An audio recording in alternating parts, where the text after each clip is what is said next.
Hi, and welcome. You're listening to the X22 Report. My name is Dave, and this is episode 1509B, and today's date is February 28th, 2018, and the title of the episode is The Deep State Will Do Anything at This Point to Reach Their Goal. Let's get into the economic collapse, political, and geopolitical news. Now, since this latest event, we see the deep state, they are really pushing their agenda. They do believe they have the upper hand right now, and we can see right now they're going all out to reach their goal, and I don't think they're going to stop at this point, and they're going to do whatever they possibly can to push all of their agendas at the same time, create chaos, maybe even have another event to really bring this home. And I'll be discussing that in a little bit. But before we go there, Russia right now, they're actually laughing at Mueller's indictments of the 13 Russian nationals. And we see Maria Zakharova is out there, and she is saying that this is absolutely ridiculous. And it's almost like a comedy show. And they're out there looking at the United States saying this is one gigantic comedy show that they are watching right now. Because we know that the 13 Russians, they're not going to be extradited back to the United States. They're not going to be tried. Nothing is going to happen. The whole thing was for show. It was put out there so everyone would see it at the same time the event was happening. We see right now the special counsel investigating Russia's interference in the 2016 election has moved to drop the 22 tax and bank fraud charges against Rick Gates. This is the former top official in President Trump's campaign. Now, the move was part of Gates' agreement to plead guilty to conspiracy to defraud the United States and lying to the FBI. Now, as part of the plea, Gates agreed to cooperate with the special counsel Robert Mueller's probe regarding all matters deemed relevant to his investigation. Under the terms of the plea agreement, the government agreed that it would move promptly to dismiss without prejudice the charges brought against Gates in the Eastern District of Virginia, and Gates waives venue as to such charges in the event he breaches the agreement. And we can see right now that if they truly really had something on him with these 22 tax and bank fraud charges, they would have gone with it. I mean, why did he make this deal? He would have taken this, and this would have been plastered all over the corporate media, all over the place to show, look, we've done something amazing here. But I think what happened was they really don't have anything. And it looks like they decided to make this deal. Now, again, the deal is conspiracy to defraud the United States and lying to the FBI. How many times has the FBI lied to the American people? How many times has the FBI deceived the American people? I mean, think about this. Now, one of the reasons why this might be happening at this point, and, Mueller was pushing the idea of, the 13 indictments and going after Manafort about him lying and laundering money and continuing on and on and on, is because Sessions came out and he announced yesterday afternoon that the Department of Justice would investigate potential abuses of FISA. Now, Trump came out and they're saying that, he was tweeting and he was saying that he is an Obama guy and we need to investigate. We need to move faster. Now, the question is, was he putting on a show? Was he pushing Sessions to move quickly on this? And was this all being done on purpose? Now, again, I really do wish that they would move forward on all of this, because there is a lot of criminality. There's a lot of questions, a lot more than Russian collusion or anything else like that, but we do have a special counsel for that. The Department of Justice should be looking into all of these things. And we can see right now, Trump, as president, can't do this. The Department of Justice has to do this.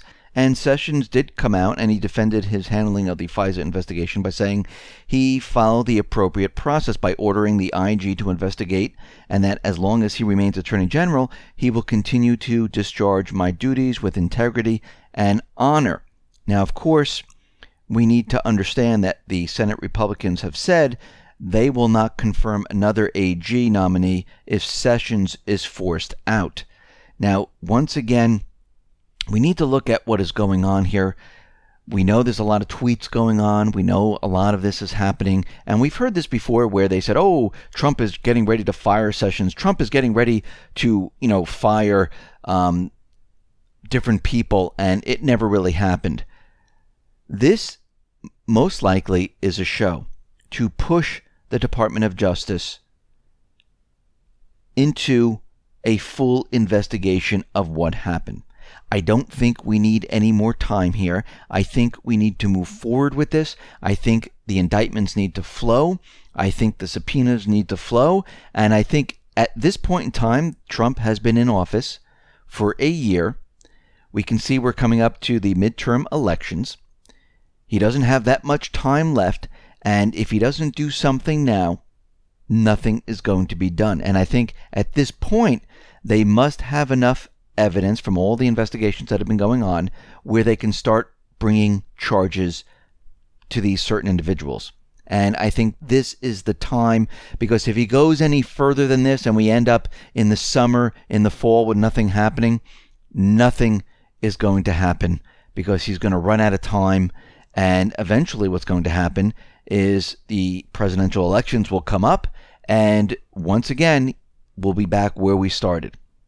Now, out in Afghanistan, we see that Afghanistan's President Ghani has offered to recognize the Taliban as a legitimate actor in the country's politics. Very interesting. This is a major shift, where before they were saying they were a terrorist organization, but now all of a sudden they want peace. Why? Because of TAPI, T-A-P-I. This is made up of Turkmenistan, Afghanistan, Pakistan, India. It's the pipeline. And we see the U.S. has invested about $8 billion. It was officially inaugurated on Friday.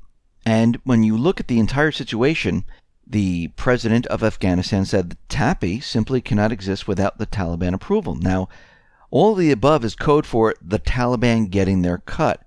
Remember, they control a large portion of Afghanistan. And we can see that they're going to get a cut from this. So they're bringing them into the political process. And again, this entire war out in Afghanistan was about pipelines. It was about controlling the resources. It was about keeping the country in chaos. It was controlling the poppy fields and having them flourish so they can use it for drug trade to pay for covert operations. And now we see everything being turned around, where the Taliban right now is actually going to have a political spot in the Afghanistan government. And at this point, Russia, China, they've been calling for peace. They want the Taliban and the Afghan government to sit down and work this out. And it looks like this is actually happening. We see right now out in Syria, Turkey is rejecting the U.S.-French calls to suspend the offensive in northwestern Syria. The reason for this is because they realize this is going to push out the deep state, and they don't want this to happen. And once again, Turkey is saying that those individuals living in the Kurd region, those are terrorists, and terrorists don't fall under the UN peace deal. Now, once again, we can see that the deep state, they are pushing their agenda very, very hard here. We see that the New York Times and other corporate media outlets are out there. They are saying that North Korea has supplied Syria with chemical weapons. And they're making the connection between North Korea and Syria right now. Now, what are they basing this on? Well, they're saying that they intercepted on January 2017 2 ships carrying acid-resistant tiles from North Korea to Syria.